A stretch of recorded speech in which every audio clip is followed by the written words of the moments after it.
School half ছুটি করে ফেললাম, শুধু ওখানে দাঁতে পোকা লাগিয়েছে। পোকা দাঁতটা ক্লিয়ার দাও তো। তাই দেখি। দাঁড়া দাঁড়া দাঁড়া দাঁড়া রে, দাঁড়া দাঁড়া দাঁড়া দাঁড়া দাঁড়া দাঁড়া। এটা আবার কিটা? এটা দেখ, খাঁজ মারবো জানো তো, দাঁতে পোকা লাগিয়েছে নি। দেখি দেখি দেখি দেখি, হাঁ হাঁ।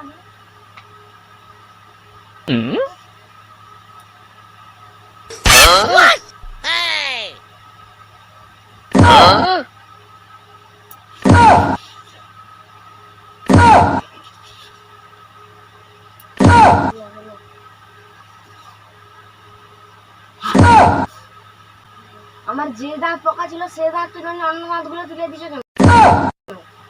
তুই জানুনি পোকা দাঁতের সঙ্গে ভালো দাঁত গার হইলে পোকা লাগাবে মনে হয়, ওই জন্য পোকা দাঁত তো তুলতে কই দিলি? তুমি একটা পোকা দাঁত বাদ দিয়ে দিতে পারতো, এতগুলা ভালো দাঁত বাদ দেওয়ার কি প্রয়োজন ছিল?